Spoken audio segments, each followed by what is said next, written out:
Hi, everyone, and welcome into Plead Your Case. I'm your host, Austin Bechtold. Today, I'll be joined by Anthony DiFilippo and Megan Berry to discuss the latest results in the men's and women's March Madness bracket for the 2023 campaign, as the UConn Huskies and the LSU Tigers have been named champions of the men's and women's brackets, as well as Major League Baseball. The pitch clock and bigger bases have played a role so far, as the game times have decreased less than a week into play. So sit back and relax, because it is time to plead your case.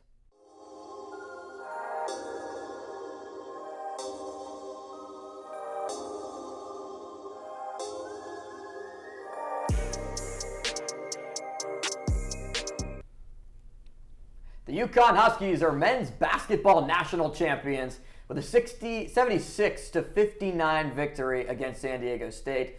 UConn, no matter who the Huskies played, dominated, running through the table, winning every single game by 10 points or more, and winning its fifth ever national title and first under Danny Hurley. Megan, what overall was your takeaway from UConn's performance throughout the tournament and in the championship game? Like you said, Austin, I was not shocked that they won this game. And like you mentioned, they were beating everybody in every single game that they played in the tournament by 10 points or more. And that right there just shows you what type of team UConn was. They're dominant through every single game that they played, and they were just making the shots that they need to make. So it did not shock me that they beat San Diego State last night, especially with them being the underdog, not really expected to make it this far in the bracket. It didn't shock me one bit that UConn won last night. Yeah, I mean, it really wasn't a big surprise. On paper, you see the 4 or 5 seeds, you might have thought, hey, why are there no 1 seeds in the game? But UConn really ran through every single team that they played in the tournament. I couldn't have seen them losing last night against San Diego State, even though San Diego State was really good. So in comparison to last year's Final Four, which had blue bloods everywhere, Duke, Kansas, Carolina, do you think that this Final Four was more entertaining with teams like Florida Atlantic, Miami, San Diego State, all making its first appearances ever in the Final Four? Or do you think that last year's, with the amount of teams who had just been the top dogs in college basketball being in it, which one did you favor more, Megan? Me personally, I'm not big into basketball. Like, obviously when March Madness comes around, I'm watching every single game and every game that I can watch. But me personally, I liked this year's more than last year, because Duke, NC State, Kansas, teams like that, they're expected to make it that far in the bracket. They're, especially like Duke under Coach K, like they're expected to make it that far. But this year with like the underdogs, like you said, it really, I think, put a higher spotlight on the tournament this year, because people weren't expecting, like I said, San Diego State to make it this far. And on top of that, I feel like the bracket was a little, like seeding was a little weird. Like you mentioned, Anthony, UConn, I feel like, should have been bigger than the 5th seed, like we said, like the 4 or 5 seed in the final bracket. But me personally, I like this year's bracket compared to last year's. Yeah, I mean, you can't really control exactly what seed you get in the bracket, guys. But UConn and SDSU, they didn't really care. They just played the games they were going to play, and they made it all the way. So, I mean, UConn did lose, 8 games in the Big East? Right. So, yes. I mean, they did have, in what's probably college basketball's top conference. You don't think, though, that just having the notoriety of Coach K, Bill Self. Now, here's the difference, though. This year, Carolina did not make the tournament. John Shire's the new head coach at Duke. Coach K is no longer around, and Bill Self was not coaching due to a medical issue. This was a completely different tournament, but right now, UConn 5-0 in national championship games. Is UConn the next blue blood? Is UConn a blue blood? Not yet. I can't say that yet, I don't think. Why not? I don't think that is something that can be said yet. I would like to see them have consistent production in the future. 5 national championships since '99. I understand that, but I don't see it yet. Megan? 99 is that was a long time ago. 5 national championships between 23 to 24 years. Like, if it was like closer to 10. Well, Duke and North Carolina's national championships ranged a lot farther back than that. But you also have to think about Duke and North Carolina. They have those big name players. They have those big name coaches. Coach K is a legend in NCAA basketball. So I feel like having those big name players and just that pedestal that they're sitting on already, because they're NC State, because they're Duke, they're the big name teams. So I think UConn has to win a couple more to really become a blue blood. Even though that they have the same number of championships or right around the same number as Duke? Yes. And Carolina? Yes. Yeah. More than because, Kansas? Well, UConn doesn't have, like I said, those big coaches, those big players. Like They have 3 different coaches that's won national championships now. You are correct, but are any of them Coach K? Not everybody is Coach K. There's But one Coach K. There is one Coach K, but everybody loves Coach K. Everybody Okay. knows Coach K. Everybody knows. But that's not the question. The But question I understand. is but UConn a blue blood? no. In the same category as Duke, Carolina. Who else would you put in that category? Probably Kansas. Yeah. UCLA. Mm-hmm. Probably you could throw a team in there from the Big East, like maybe even you could throw St. John's, potentially. Rick Yeah. Pitino, new head coach. Just me personally, Michigan State. if we're just focusing on UConn here, no. I don't think they are. I definitely think they've proven themselves this year. They've broken a lot of barriers coming into this tournament, being seeded at a lower seed than what they should have gotten, but I just truly do not think that they are at that blue blood level. So do you think that it's all about the players and the brands that they've kind of created, not so much in college, but also in the NBA? Yeah, I mean, UConn hasn't been getting as much national coverage, at least before this year, over teams like Duke and Kansas and teams like that. So I agree with Meg. It's all about that national coverage and the big name players. There's definitely a couple of programs that we maybe left out of that category, but do you think overall that this was a strong tournament? I like the tournament a lot. I'm a big upset guy. I love watching upsets. Princeton being the 15 seed, FAU the 9 seed, making it all the way to the Final Four. That was just something that I love to see. I always love a good underdog story. I agree, and I'm going to be honest, watching NC State and Duke, like, don't get me wrong, I love Duke's basketball program, but watching them not make it to the Elite Eight for the first time, and I don't even know how many years, it was like since the early 2000s, it was the first time that they haven't made it that far in the tournament. That right there, that's history making, first off, but then on top of that, like, it's the great underdog story that everybody loves to see. Like, obviously, we want our teams to win. We want the better teams, that like those first seeds, like Alabama and things of that nature, to win. But sometimes a good underdog story just really lifts you up. Also, after 32 years of calling the Final Four, Jim Nantz at CBS in his home city said goodbye. What was it like just overall for you guys as sports broadcasting majors to see Nantz and the emotions that he's shown in his home city? Yeah, I love Jim Nantz. He was really good at March Madness. I'm glad he's keeping it going with football. He's not retiring overall. And the Masters this weekend. And the Masters this weekend. Just hearing his voice and not being able to hear his voice anymore on March Madness games. As soon as March rolls around, you expect to hear Nance's voice on the air. So just not being able to hear that, it's gonna hurt a little bit. It's gonna have some adjustment period, but he's gonna still be around. I agree. We just talked about this in class, actually. He is personally one of the best announcers in the league. He's one of the best broadcasters when it comes to sporting events and things of that nature. So I definitely think that he set a precedence, like you said, Anthony. It's going to be really weird not hearing him announce basketball games, but thankfully we still have him for football and the Masters, so he's not completely gone yet, so that's great. 38 years of the Masters. Jim Nantz is 62, 63, I think. Yeah. I mean, just what a career that in your 30s, beginning late 20s, that you can have the type of success that he had. As Jim Nantz retires from calling college basketball games in March Madness, 32 years as the voice of so many moments, so many players, so many different coaches wishing him well, as Jim Nantz had his one shining moment, just like the UConn Huskies, at the very end of the 2022-23 college basketball season for the men's tournament. Now on the other side, the women's tournament crowned a champion as well, as the LSU Tigers and the Iowa Hawkeyes did battle in what gained the most viewership ever for a women's college basketball game. We'll talk about it coming up next here on Plead Your Case.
The LSU Tigers were named national champions of women's basketball on Sunday, defeating the Iowa Hawkeyes 102-85.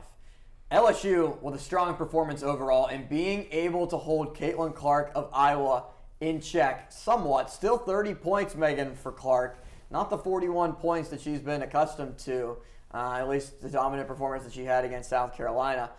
What did you make of the game, and do you agree that Angel Reese should have been named most outstanding player of the tournament? So definitely this game brought a lot of attention. Like you said earlier, it was the highest viewed game in history. 9.9 million. And then 12.6 million at its peak. So that right there just shows that these big name players like Angel Reese, Caitlin Clark, Alexis Morris, Jasmine Carson, and Zia Cook are bringing in this viewership because people want to see these great basketball stars. But I'm going to be honest, I don't think Angel deserved the Player of the Year award. I think Caitlin deserved it just because when you look at the stats, Caitlin is the better player. Don't get me wrong, like both of them are great contenders to get this award. They're probably arguably the best women's basketball players in the NCAA. And you can argue that, but I just think when you put the stats next to each other, Caitlin is more deserving of this award. And Caitlin Clark was named the Wooden Player of the Year on Tuesday as well. Anthony, what do you think overall of the game? Yeah, I mean, listen, I'm going to start with the MVP, and here's my philosophy on teams that are players that win the MVP. I don't think it should go to the losing team. So that's why I think Angel Reese was the correct choice. Caitlin Clark might have played better statistically, but Angel Reese led her team to a win, and that's why I think she should have been the MVP. See, I tend to agree with that, but also at the same time, don't you think Caitlin Clark is a big reason why people decided to watch the game at the beginning to start with? Because everybody was hearing she is basically Steph Curry in college basketball. She is transcending the game in women's basketball. I know that she was definitely the main attraction, the main draw for me to watch the game on Sunday. I mean, she was the reason that the viewership is so high. Like you said, that was the reason you wanted to watch the game. I mean, it was the reason I wanted to watch the game. She's an amazing player. And Anthony, I'm going to have to disagree with you there. I truly do not believe that just because you win the game doesn't mean you deserve the MVP. Sometimes it comes down to just who is the better player. Yeah, Caitlin Clark didn't have the best game that she had, only scoring 30 points, unlike in the semi. Only 30 points, yeah, only 30 points. Unlike in the semis when she was around 40, 41. So, but she still averaged 31.8 points a game. And on top of that, she broke the record in all of NCAA for the amount of points in the tournament. She had 191 points in the tournament. That right there is just an amazing statistic to have. And don't get me wrong, like I said before, Angel broke a lot of barriers, being that nobody thought she can do it, transferring schools and going back and forth. But I just think Caitlin is the better player here, and just because her team lost doesn't mean that she's less deserving of this award. Yeah, I mean, I do agree with some aspects of what you're saying, but let's not act like Angel Reese isn't good as well. I know you said she was. She had a double-double in every single game of the tournament. So it's not like Clark is a ton better. Maybe she was better statistically, but at the end, it is all about the winning, in my opinion, at least. It is all about the winning, but sometimes, put their stats together. They're not, don't get me wrong. I will say it again. Angel is a great player, and so is Caitlin. And I definitely think that they needed to look at it as a whole. Caitlin had a great tournament in every single game that she played. Angel didn't really start to pick up until, the Elite Eight and towards the end of the season, and that's when she started getting her attention. But Caitlin started getting her attention immediately right when she had her first 30-plus buckets in a game. I think Caitlin Clark kind of needed to carry her team a little bit. Angel Reese didn't need to come on as strong until maybe the very end because LSU does have some other performers on their team. Isn't that part of the reason why Caitlin Clark should win it?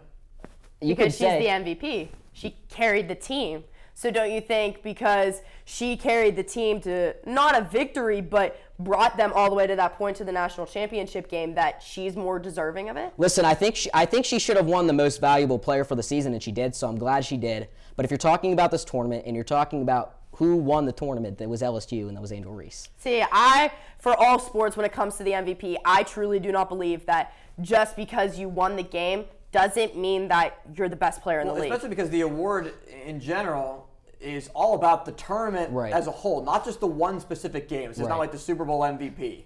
Exactly. It's one game defining it. And that's the thing that bothers me the most about it is, like you said, it's the tournament as a whole. So why, just because LSU won the tournament, why is Angel more likely to get that award than Caitlin just because they won? I just think that's unfair. There was also a lot of trash talking going on at the very end of the game.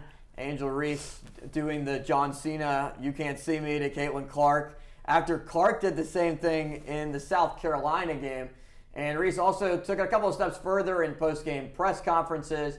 And Caitlin Clark basically going to the extent, Megan, of saying she doesn't really have that much of a problem with it at all. Do you? If Caitlin doesn't have a problem with it, then I don't have a problem with it. But with my opinion on it, I just think it's disrespectful. Both of these athletes are top-tier athletes. Like I said before, they're arguably the best women basketball players in the NCAA right now. So they both deserve to be treated with respect because of that. They've brought viewership to the tournament. They've made people want to watch them play, and they're bringing women's basketball back to life in a sense. So I think it's disrespectful. These athletes are great athletes, and they deserve to be treated with respect. And the trash talking going back and forth is just not, I don't think it's acceptable. Even in if my it's eyes. athlete to athlete? Athlete to athlete, I think it's even more personal in that moment. And I will say one thing, emotions are emotions. And right there, when you're in that national championship tournament, your emotions are so high. They're through the roof. I can only imagine how prideful these athletes are that they made it that far. Like, could you imagine like getting a nice ring and holding that trophy up when the confetti pops at the end of the game? Like, that's a great feeling. So to be playing while that's going on, obviously your pride is through the roof. But I just think there needs to be a level of respect because they're both really good athletes. So to just disrespect one another, it doesn't make one person better than the other. Yeah, I mean, I think that the John Cena celebration during the game, that wasn't a big deal to me. The extracurriculars is where I had the biggest problem. Angel Reese, she won the game. She just needs to stop doing whatever she's doing on social media at the end of the day. But the whole in-the-face, John Cena, whatever, Caitlin Clark did that a few games before. So if she's going to do that, then I think Angel Reese has the right to do it to her, especially after winning the national championship. I agree with you there. The stuff that happened during the game, sure. Like I said, emotions are high. You're excited. But I agree. The social media that was ridiculous on my point. And then on top of that, like, the post-game interviews and things of that nature, just continuing to trash talk. But Caitlin did come out and say that it didn't really bother her. She wasn't fazed by it, especially since LSU's coach approached her during the handshake line and said that she was just a really good athlete. She had a lot of great skills, and she was going to further the women's game of basketball. But overall, like I said, it's just distasteful and disrespectful. What did you think of Joe Biden saying both teams should come to the White House and be celebrated? I feel like that's kind of hard because, I mean, that's super kind of her to, like, let everybody in to come be celebrated because if you think about it, like... Has that ever happened? I don't think so. I don't think so. But if you think about it, both of these teams, like, they created history. They brought the viewership in a sense, they're bringing women's basketball back to life. So if that's what she wants to do, that's amazing. That's awesome. But it's untraditional, but at the same time, it's a really good chance to bring the teams together and to just congratulate both of them for making history. And Caitlin Clark basically said, nah, that goes to the winning team. Yeah, exactly. I saw that afterwards, and I agree with Caitlin Clark. I don't see why Iowa should go to the White House. No, I completely agree. It's a good gesture on Joe Biden's part. It is a very good gesture, but like you said, it's tradition. Yeah. The winners go. It's to celebrate the winners at the end of the day. Exactly. Well, the college basketball season has come to an end, but baseball is just beginning. Our summer's pastime ramping up with a couple of games under our belt so far, with new rule changes, including bigger bases and the pitch clock, making major changes and major waves to the game times overall this season. We'll talk about it coming up next here on Plead Your Case. You're watching WCTV, where we aim to bring you the best local coverage of what you care about most. Everything from local businesses to hometown sports and the latest weather. We're keeping up to date with what you need to know about issues that affect our campus and our community. We're telling the stories that matter, celebrating our past, our future, and our potential. So tune in for all the latest buzz right here on WCTV Channel 14, Waynesburg. 4 days into the Major League Baseball season, and game times are down, count it, 31 minutes with the new pitch clock in order, speeding up games and making your attention not look away from every pitch. Anthony, do you think this has to be great for baseball? I was skeptical of the pitch clock to begin with, but now you just cannot leave the room or else you might miss the whole entire half inning. Yeah, I mean, I love the pitch clock. I think it's as simple as that. I think it saved baseball at the end of the day. Half an hour, games being half an hour shorter is just huge for the game of baseball. I don't really know what else to say. It was just, it's such a good addition to the game. I agree. I definitely think it's a good addition to the game. Like you said, Austin, I was skeptical too, just because, I didn't think it was going to work. But now, when you do the math and you show it, it does work. And on top of that, the rule added on to that for the pitchers of only being able to throw back to first base 3 times in 1/2 inning, I really think that speeds things up too, because it makes them focus on the batter and it doesn't give them a lot of time to throw to first base, get the ball back, and pitch the ball before they get fined. You factor that in with there's 5 mound visits, but also traditionalists have always noted there is no clock in baseball that people have liked. Just old-fashioned baseball, no clock, unlike baseball, hockey, basketball, the core 4 sports of the NFL, the NHL, and the NBA. But Major League Baseball right now is seeing increase in batting average. Yep. Runs are okay. The offense is up. You're seeing increased stolen bases with the bases growing from 15 to 18 total inches. Baseball in general is just seemingly making it in a better place. I agree. Definitely everyone refers to baseball, especially from our generation, as America's pastime. But I think a lot of these new rules, a lot of things that are changing with the better batting averages and pitching and hitting, it's bringing the game back to life. It's making the old folks think of the good old days, and it's making us young people just love to actually sit down and watch an entire baseball game. So, Anthony, to put it in perspective, the average game time in 2022 is 3 hours and 9 minutes. Very short sample time, short sample size, obviously. 2023, 2 hours and 38 minutes for games. It's just unbelievable. I mean, batting average is up. Last year it was 230. This year it's 245. Stolen bases are up. Last year there were 70 in the first weekend. Or this year there were 70 in the first weekend. Last year there was 29. So I think all 3 rule changes, the most skeptical one I was the pitch clock.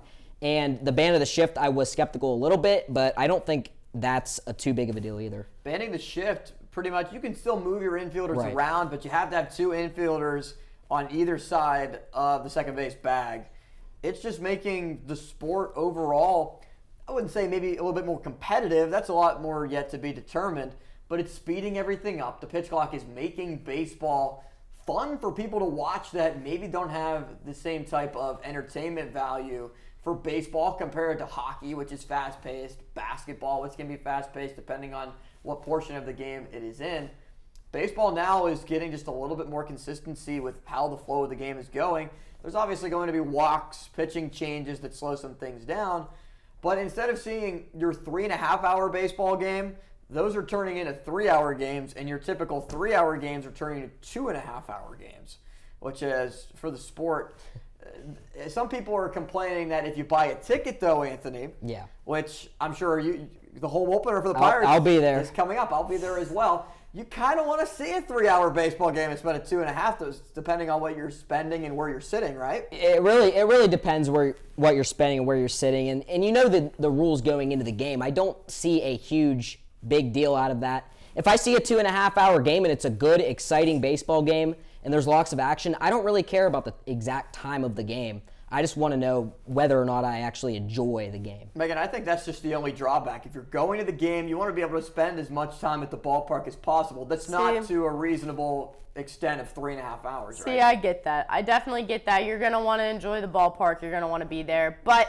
I also agree that you want to see a good game. Yeah. You're going there to watch a good game, an exciting game, a fun game to sit down and watch. But on top of that, you're never, ever going to make people happy when it comes to baseball. It's always going to be too slow, too fast, too boring. Especially with, this generation not being too focused on baseball. They're more focused on basketball and hockey. And like you said, the fast-paced sports, those are what drag people in to watch because there's something happening at every point in the game. So I just feel like baseball is kind of hit or miss with making people happy. But these shorter games, it's bringing the crowd back in. Football is in a world of its own. On Sundays, its own time slot. Once a week, people are going to sit and watch the game. They don't really care how long the football games are going to be. No. But the baseball games for the MLB have turned somewhat into a hockey-style broadcast. If you turn through your TV, you see that a lot of games, like, for example, the Pittsburgh Penguins, if the game begins at 7 o'clock, the time slot that they have allotted on the broadcast is typically 7 to 9:30 p.m., 2.5 hours that is allotted. That could be the case for Major League Baseball.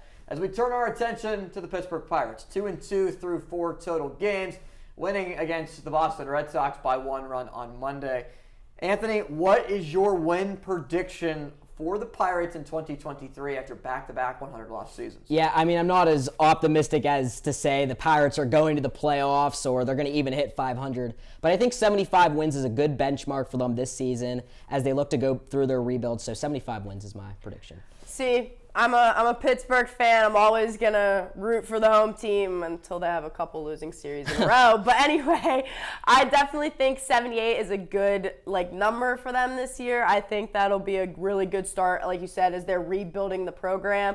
I think they did a great thing by bringing Andrew McCutchen back. It's definitely bringing the fans back in, and I know it was like a public relations move. That was their goal. They wanted to bring Pittsburgh Pirates baseball back to life. But I definitely think I'm a little skeptical about it because it was only a 1-year plan to bring the organization back to life. But I definitely think 78 is a nice, good, happy medium. But in my world of loving Pittsburgh and Pittsburgh sports, I would love to see them make the playoffs this year. Well, McCutchen did mention that this is no farewell tour. He is, if he continues to produce, going to potentially be back, not just in the MLB, but also with the Pirates. McCutchen was the best offensive player for the Pirates. He was on base 7 times in the first series against Cincinnati, whether it was walks, hits. McCutchen delivered defensively as well in right field against Cincinnati in the closing game of the series. And overall, the Pirates, 76 wins, I don't think is out of the realm of possibility. I like what the Bucs bring to the table on the mound. The bullpen is a little bit shaky. But I think that they have some arms that are really starting to develop and are going to be able to find it. And the rotation, you bring up Quinn Priester, you give Luis Ortiz a chance. It's going to come down to how well does the offense produce. Brian Reynolds, will he be around at the trade deadline? Will he have a long-term extension? Will he have an opt-out clause? There's a lot of different things that will tell the story of the 2023 Pirates, with Reynolds, Cabrian Hayes, O'Neal Cruz being the main players to guide the story. Yeah, I mean, I'm a big Colin Holderman guy for the bullpen, so I think as you're looking to maybe find pitchers that'll lead you to your future, I think Holderman, in that Vogelback trade last year, I'm a big David Bednar fan as well. I think he's just kind of a guy that can go in and close out games. But like you said, yesterday was a 7-6 win over Boston. So more times than not, you're going to need your offense to carry the team. I agree with that there. You need your offense to carry, like you mentioned, Andrew McCutchen really being defensively good and offensively as well. But if you can't hit the ball, you're just not going to win the game. That's just how it is. That really is. And if your offense is up, sometimes your defense doesn't have to be on point every single game. If your offense is a lot better than your defense and you're just producing hits and you're producing runs, that could help you win the game. And although we're a little iffy with the pitching right now, I think if we continue to generate really good offense and get ahead in scoring at the first couple of innings, I think it'll help the Pirates a lot this season. McCutchen said that he would not have come back to the team if he expected this organization to lose 100 games again. Things could be turning in the Pirates organization. Will the Brian Reynolds contract get done? What could happen with the future of O'Neal Cruz in a long-term extension in the near future?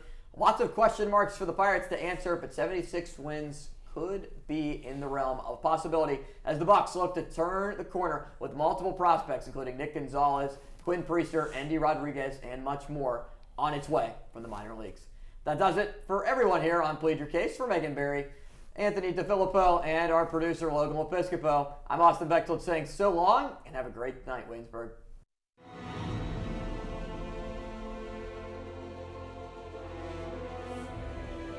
This has been a production of Waynesburg Community Television.